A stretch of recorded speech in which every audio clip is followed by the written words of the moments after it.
Coming up next on The Voice of Alabama Politics, our special guest is Bill Poole, Finance Director for the state of Alabama, also dying in prison. And Alabama's leaving $1 billion on the gaming table. Hey, you imbecile. Leave the imbecile alone. Now, who's the imbecile? All this and much, much more coming up next on The V.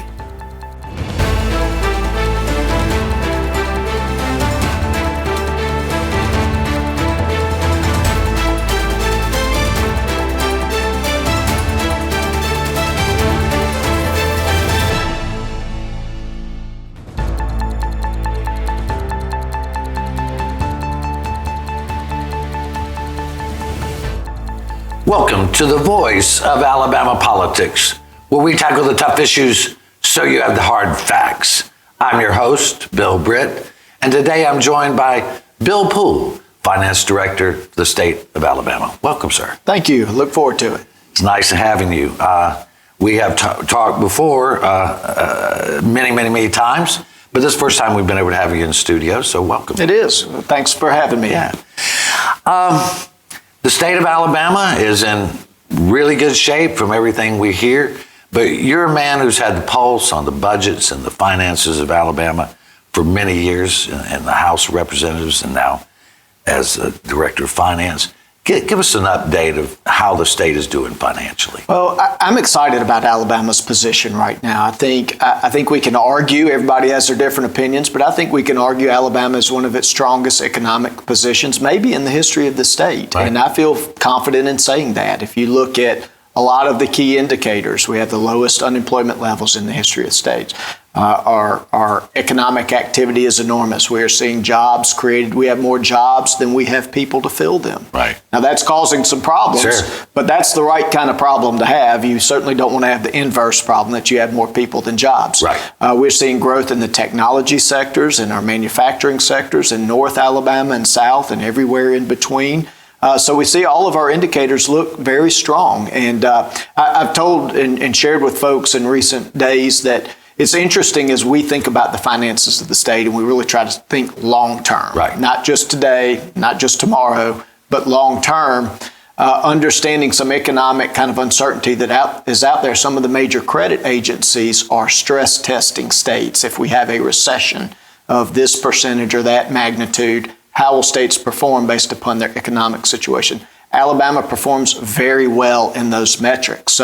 So we're working hard to keep the state in its positive fiscal position from an economic development position, and otherwise knowing some uncertain times are probably ahead. For sure. You know, you and I have been around long enough to remember when it was all of a sudden, Friday afternoon, the governor calls proration, yep, and we don't want to see return to any of those days, that's for sure. That's right. And that's really part of being prepared, isn't it, to what you said, looking long term and not at the short term, what we can do. Yeah. I think that's right. There are lessons from the past that can inform us today. Most recently, the Great Recession. What we saw leading into the Great Recession were a couple of consecutive years of record receipts into our budgets. Right. Well, right now we're seeing record receipts into our budgets. We know some of the economic indicators nationally are not sustainable. They simply are not sustainable. Right. I believe we're starting to see the signals on the national front of some correction. Right.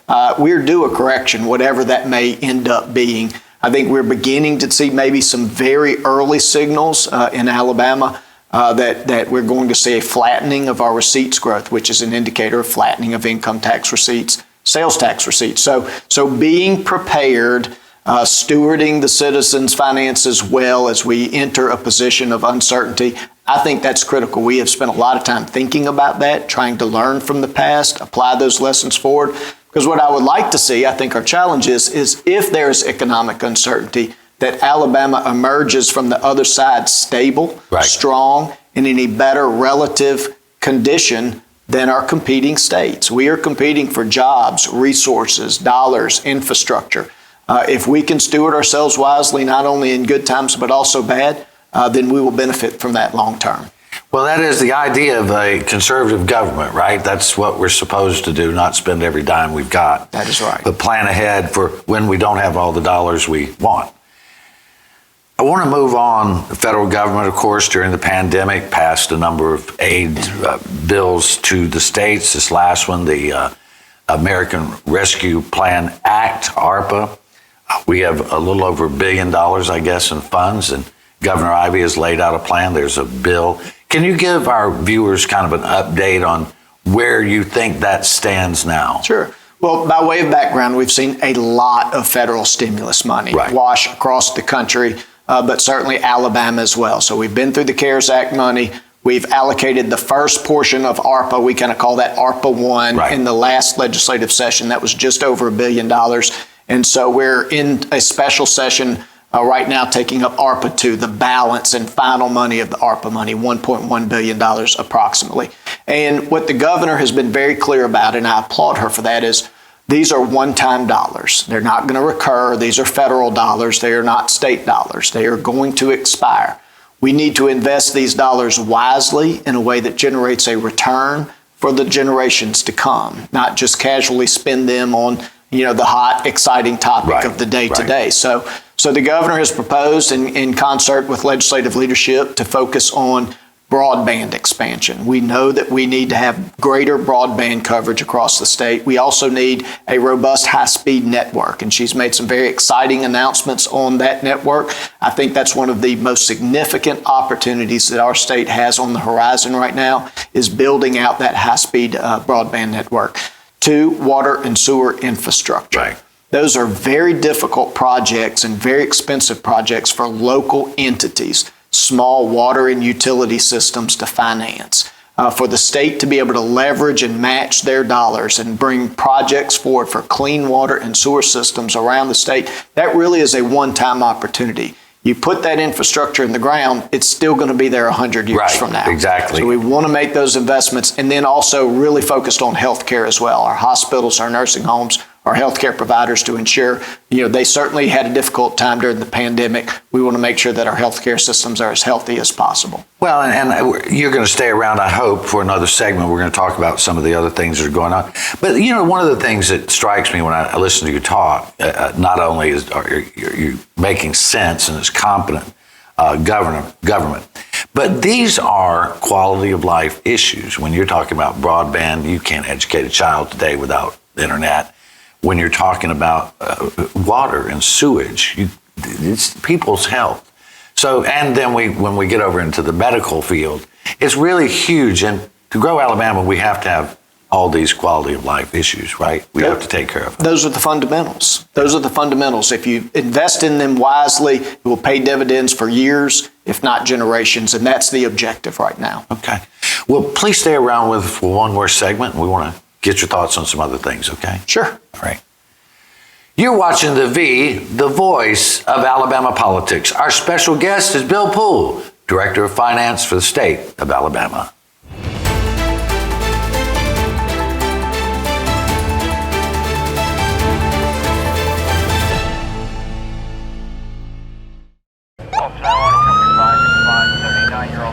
Speed is one of the biggest factors in a fatal car crash. Your car stops, but your body does not stop at the same time. Your body keeps going, and that could be running into your seatbelt, that could be hitting the airbag. Something has to stop it, and unfortunately, it's something very hard. There have been times that we've come upon accidents where if people weren't speeding, they'd probably still be alive today.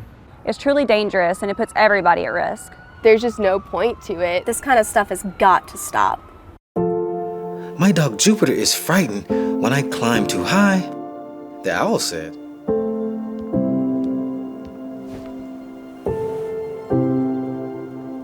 Check for monsters, Daddy. I did, honey. There are no monsters. You're perfectly safe.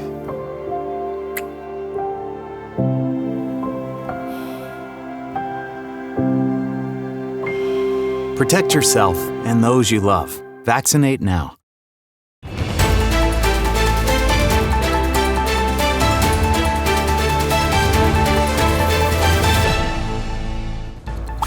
Welcome back to the voice of Alabama politics. Our special guest is Bill Poole, Director of Finance for the state of Alabama.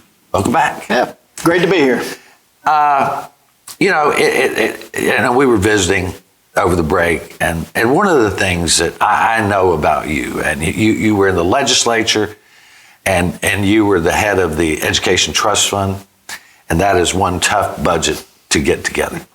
But it's also a tough budget to make sure that you have the money you need in that fund. And one of the things that's happened over the years is the legislature made a lot more effort in economic development through incentives and various programs. And you were a big part of pushing that through. I know this is a big push coming up in this session, but can you give us some historic perspective as well as talk about the incentives that we need to do? Because you were there. I mean, you were there when we started really pushing this. So. Well, I think it's interesting. I think about the education budget in a lot of ways. It obviously, the most obvious thing that stands out is it's the education budget to fund education. Right.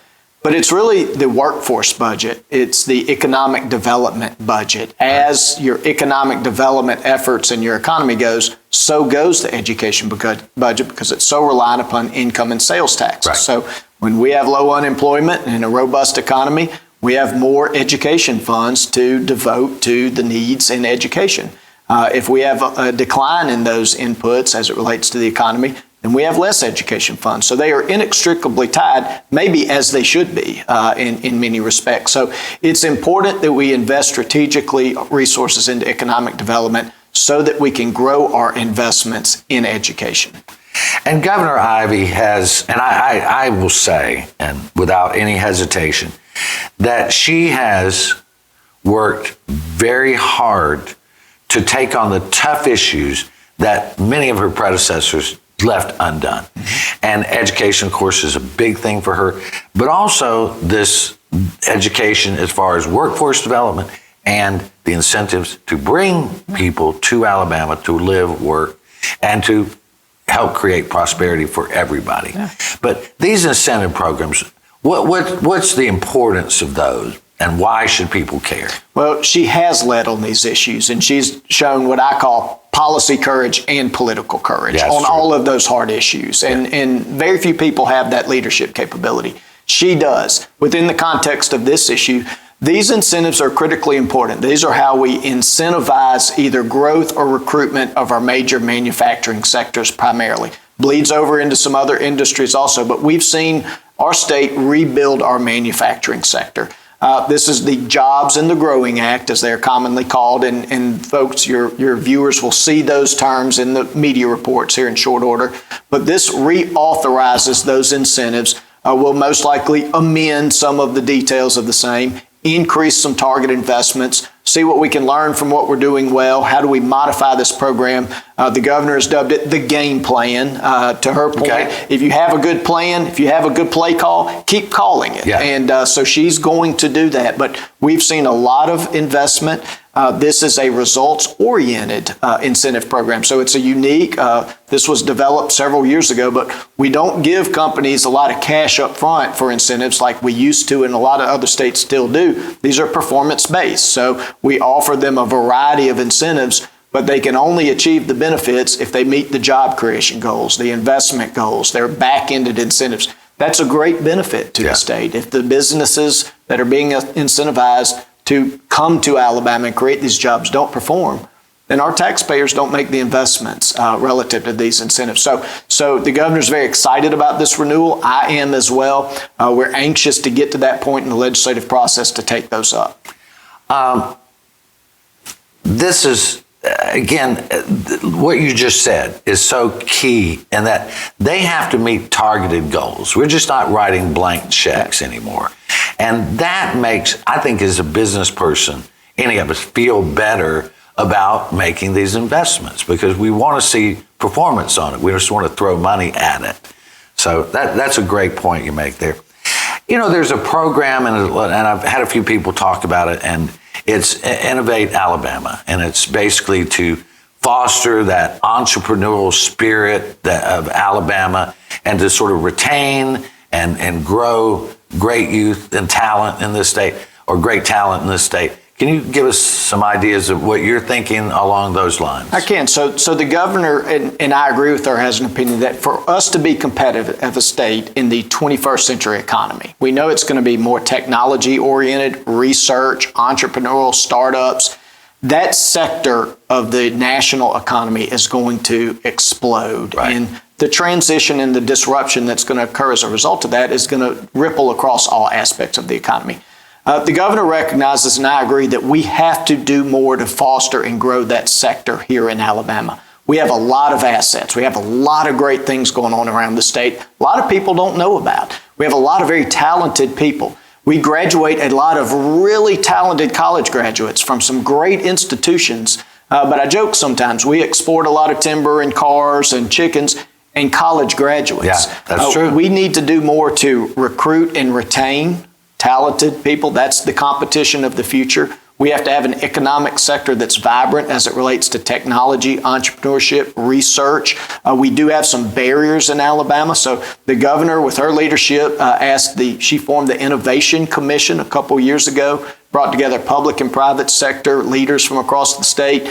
They issued a number of recommendations after a couple years of study, led to the creation of the Innovate Alabama effort. We're already seeing a lot of fruits of that labor. But what it really is doing is identifying the assets we have and just harnessing those into a strategy within that economic sector for the first time in the state's history. So very exciting, a lot of opportunity.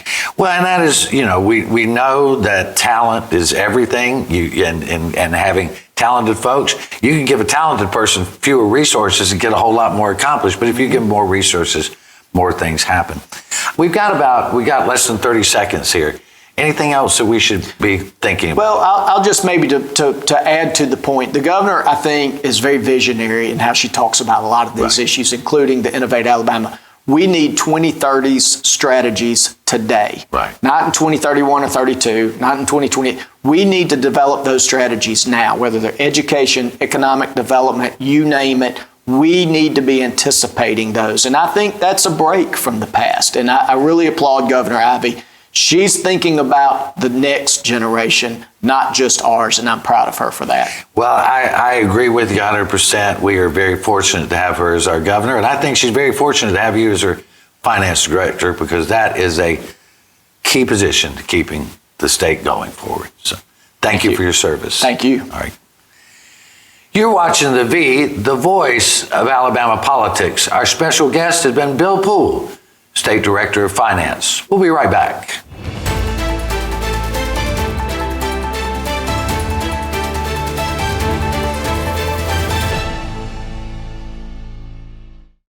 There was an old woman who lived in a shoe. She had so many children, she didn't know what to do.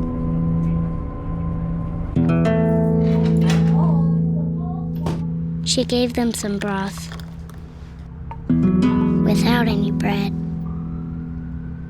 and kissed them all soundly. Lights out. Good night. And put them to bed. Hunger is a story we can end. End it at feedingamerica.org.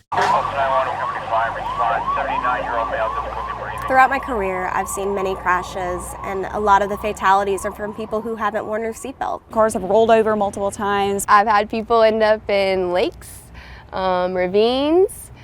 I've been looking for people in the woods for a couple hours before. Usually just about every bone in their body is broken, their organs have ruptured, and typically they die. You want to save a life, just simply click a button and put that seatbelt on. Seatbelts really do save lives.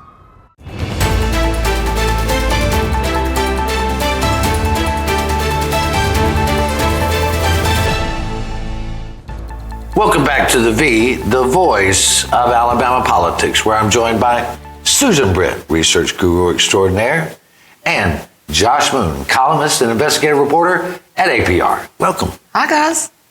Hey, guys. Josh, you wrote about this week. You know, the state of Alabama has an opportunity to earn about $1 billion a year in tax revenues from gaming. The last two sessions, there have been comprehensive gaming bills placed on the agenda. They passed the Senate, but never passed the House. Once again, this past week, Governor Kay Ivey said that, in her opinion, the best choice was a comprehensive plan for gaming in the state of Alabama and to let the people vote. Unfortunately, it appears that there's nobody in the House that's willing to carry a bill forward. I mean, Greg Albritton in the Senate says he's prepared to go.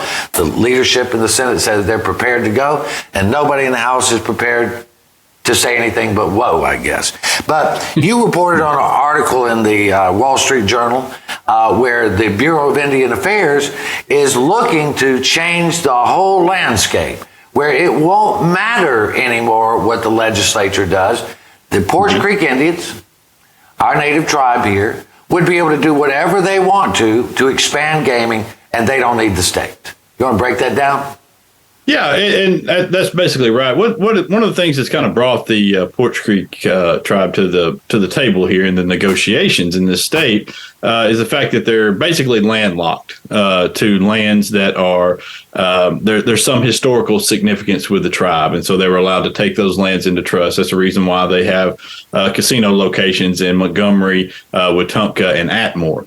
Those places, except for Montgomery, maybe, are not necessarily destination towns, but they're in those towns because they have the lands that are there. Right. And historically, they've had those lands. And now the proposed change they'll have to go through Congress would give them the ability, along with every other federally recognized tribe, to take lands into trust basically anywhere. And once they do that, they can then have gambling on those lands. So you're talking about an expansion. Now, it won't be the full casinos that would be under the comprehensive bill. But I mean, what do we care at this point? I mean, gambling's gambling. When you're throwing up a resort style casino and having it, in different places in the state, you're still going to have gambling in your town. Yeah. And so they're gonna have the ability to have electronic bingo games all over the state. Well, and the problem with that is that once they are able to take lands into trust and put casinos on, the state of Alabama has no more leverage in trying to negotiate anything with them. Right. They can just go ahead and do this. And, once again, Alabama will be out cold on the steps because they waited too long to be able to take advantage of being able to tax and regulate this. And that's the thing here. And we wish the Poarch Creek all the wealth in the world. They deserve it. Yeah. But what we want is for it to be fair and equitable for everyone. And the Poarch Creek agree with that. And the idea is that we have gambling. We have it, but it's not taxed and regulated like it should be. Unfortunately, that is the case. And even though Governor Ivey has said this is what she wants, we have the Senate saying that that's what they want. We cannot get. And here's the thing that really bothers me, and I know we don't have a lot of time, but what I've heard is that there isn't a great appetite for it, or there isn't a great movement for it. Well, you know what? Where movements come from? Leaders. Well, and you said, Governor Ivey's for it and this and the other. The other important entity that is for this are the Poarch Creek. Yeah. They want to participate in giving us taxes and are willing to do that now. Yeah. But if you keep waiting, that opportunity is going to run out. That's one thing that I think I skipped over, and I just kind of assume that people know this, is that when we're talking about the Poarch Creeks expanding gaming, they don't pay state taxes. Right. We will not collect a dime from all of that. Whereas right now, we have an opportunity to not only have these casinos at different places and bring in revenue at a pretty high rate, regulated and taxed gaming at these different locations around the state. In addition to that, the Poarch Creeks would then enter into a compact for their existing facilities. And so we would then make some revenue off of those. It's just, you're right about the Poarch Creeks. Nobody wishes them any ill will at all. I don't. I think matter of fact, I think it's hilarious sometimes how much they've been able to profit off of our stupidity and racism in the state. And I wish them nothing but wealth and success in the future. But again, we're going to miss the boat if we don't get on it soon. And it seems like there's no leadership to carry this forward. I want to move on to one of the things that I thought was particularly significant this week. And that is that during the State of the State this week, families and friends of those who have died in Alabama prisons held a vigil and a march during that period to call attention to the hundreds and hundreds and hundreds of men and some women who have died in state correctional facilities. 266 last year, and since the beginning of this year, 29. We're the highest. Alabama is the highest in incarcerated persons' deaths. We're the highest in incarcerated persons' murders. We're highest in suicides as well within the prisons. And I'm sorry, you can put all the money toward the new prisons that you want to. If you don't change the culture of what's going on there, nothing is going to change, and more people are going to die unnecessarily. I mean, Josh, this is not a liberal issue or a conservative issue. This is a human issue. People shouldn't be dying in droves in our prisons. They're not doing it in other states. They're just doing it here. Yeah, you're 100% right. That's exactly what I was going to say. This kind of nonsense doesn't happen in other states. So why is it happening here? And why is it that our state leaders, again, leadership, seem so indifferent about it? Do you ever hear them bring up these deaths? Do you ever hear them talk about the atrocities of these deaths? I didn't mention it in the speech or in any other speech that I've heard from her. Steve Marshall never mentions it. He just talks about putting more people in there. And that's his job. What's happening in those prisons is monitored first and foremost by the Attorney General's office, who receives these complaints and receives these lawsuits from inmates. And it's atrocious. It really is atrocious what's happening in those prisons. They are still citizens of the state of Alabama, regardless if they're incarcerated or not. They deserve the protection of the Attorney General's office, just like everyone else. They are human beings. But again, we keep saying that, and hopefully one day somebody will listen. Maybe. You've been watching the voice of Alabama politics. You watch us because we watch them.